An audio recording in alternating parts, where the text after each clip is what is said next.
Class 10 biology अति लघु। इसमें जो भी इम्पोर्टेंट क्वेश्चन है उसे भी हम साथ में करते जाएंगे और बताते जाएंगे कि कौन से क्वेश्चन इम्पोर्टेंट है। तो पहले हम देखेंगे जैव प्रक्रम किसे कहते हैं।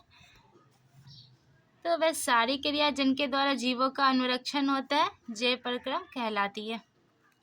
फिर है हमारा दूसरा, बहुकोशिकीय जीवों में ऑक्सीजन की आवश्यकता विसरण द्वारा क्यों नहीं पूरी हो पाती। तो हम लिख देंगे बहुकोशिकों की सारी कोशिका अपने पर्यावरण के सीधे संपर्क में नहीं रह पाती, इसी कारण ऑक्सीजन की आवश्यकता विसरण द्वारा पूरी नहीं होती है। जीवों में पोषण की दो विधियां कौन सी है। तो हम लिखेंगे स्वपोषण और परपोषण। स्वपोषण परपोषण। हरे पौधे में किस प्रकार का पोषण पाया जाता है। तो स्वपोषण। जंतुओं में पोषण की कौन सी विधि पाई जाती है। परपोषण। 3 प्रकार की परपोषण विधियां के नाम लिखें। तो परजीवी पोषण, परजीवी पोषण, मृतजीवी पोषण और प्राणी संपोषण। क्वेश्चन नंबर जो 7 है बहुत ज़्यादा ही इम्पोर्टेंट है एग्जाम के दृष्टिकोण से। तो पहला क्वेश्चन है संपूर्ण प्रकाशलेशन की प्रक्रिया का रासायनिक समीकरण लिखिए। ये इम्पोर्टेंट क्वेश्चन है। तो ये समीकरण है, इसे हमें रट लेना है, याद कर लेना है, ठीक है, भूलना नहीं है इसे। अब क्वेश्चन नंबर 8,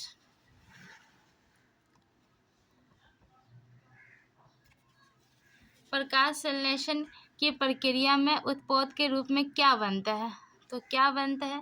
तो प्रकाश संश्लेषण की प्रक्रिया में उत्पाद के रूप में हमें मिलता है ऑक्सीजन गैस।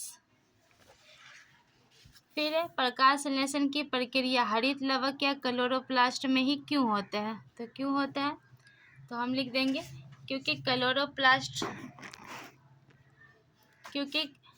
क्लोरोप्लास्ट में क्लोरोफिल वर्णक पाए जाते हैं। क्वेश्चन नंबर 10, प्रकाश संश्लेषण के लिए किन किन पदार्थों की आवश्यकता होती है। तो इसके लिए हमें क्लोरोफिल, CO2, जल और सूर्य के प्रकाश की आवश्यकता होती है। फिर है कवक एवं जीवाणु में प्रकाश संश्लेषण की प्रक्रिया क्यों नहीं हो पाती है ना। इसमें क्लोरोफिल की कमी होती है। फिर क्वेश्चन नंबर 13 है परमाणु पोषण की दृष्टि से अमीबा तथा पेरेसीमिया किस प्रकार के जंतु है। तो ये डाल देंगे परजीवी पोषण जीव है। फिर क्वेश्चन नंबर 14, मनुष्य का आहार नाल कौन कौन से मुख्य भागों में बटा होता है। तो ये हम लिखेंगे मुखगुहा, फेरिंक्स, ग्रासनली, अमाशय, छोटी आंत, बड़ी आंत आदि में बटा होता है। 15 ग्रासनली में स्थित 2 छिद्रों के नाम लिखे। तो ये निगल द्वार और कंठ द्वार है। तो ये भी हमारा इम्पोर्टेंट है।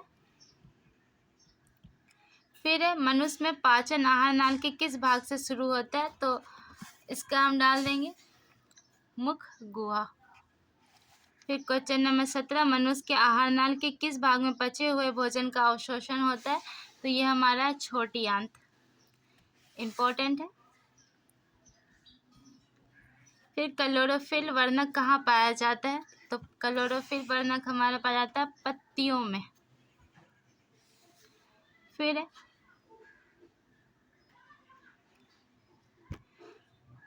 प्रकाश संश्लेषण प्रक्रम द्वारा पौधे क्या निर्माण करते हैं। तो यह हम निर्माण करते हैं कार्बोहाइड्रेट, ऑक्सीजन और ऊर्जा का निर्माण करते हैं।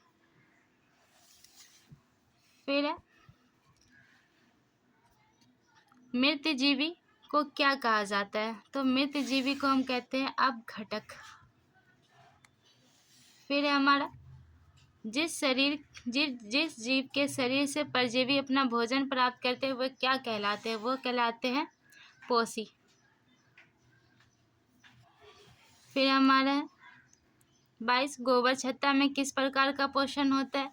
तो इसमें भी होता है परजीवी पोषण। फिर पत्तियों का कौन सा अंग CO2 युक्त वायु का प्रवेश द्वार है। तो यह है रंध्र, ठीक है, रंध्रों द्वारा। फिर हमारा 24 है पोषण की दृष्टि से जंतुओं को क्या कहा जाता है। तो इसे हम पोषण की दृष्टि से जंतुओं को हम परपोषण कहते हैं।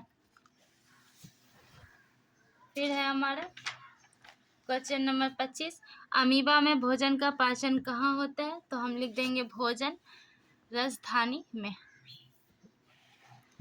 फिर है हमारा मनुष्य में पाचन के लिए विशेष अंग को क्या कहते हैं? तो पाचन के लिए जो विशेष अंग है उसे हम आहार नाल और पाचन तंत्र कहते हैं। फिर है हमारा क्वेश्चन नंबर 26, मनुष्य के जीभ के ऊपरी सतह पर पाए जाने वाले संरचना को क्या कहते हैं? तो उसे हम कहते हैं संवाद कलिया डोरसम। क्वेश्चन नंबर 28, मुख गुहा से भोजन कहाँ पहुँचता है? तो यह हमारा ग्रास नली, ठीक है, ग्रास नली में पहुँचता है।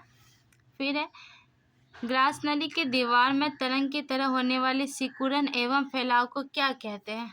तो इसे हम लोग कहते हैं पेरिस्टलिसस, पेरिस्टलिसस। अब हमारा क्वेश्चन नंबर है 30, भोजन में मौजूदा प्रोटोन को पेप्टोन में कौन सा एंजाइम परिवर्तित करता है? तो यह हमारा जो करने वाला है पेप्सिन, पेप्सिन। क्वेश्चन नंबर 31, आहार नाल के सबसे लंबे भाग को क्या कहते हैं? जिसे हम कहते हैं छोटी आंत, छोटी आंत। फिर क्वेश्चन नंबर 32, शरीर की सबसे बड़ी ग्रंथि क्या है? तो शरीर की जो सबसे बड़ी ग्रंथि है वो है यकृत, लीवर। फिर है हमारा 33, पाचन की क्रिया कहाँ पूर्ण होती है? तो पाचन की क्रिया कहाँ पूर्ण होती है? तो हम यहाँ लिख देंगे छोटी आंत में पूरी होती है। फिर है छोटी आंत एवं बड़ी आंत के जोड़ पर अवस्थित नली को क्या कहते हैं? तो छोटी आंत और बड़ी आंत के जोड़ पर जो अवस्थित नली है उसे हम कहते हैं सिकम।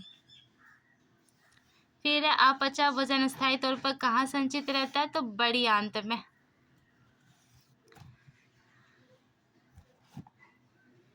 और एक ये भी इम्पोर्टेंट क्वेश्चन है, लीवर की सबसे बड़ी ग्रंथि क्या है? तो यकृत है।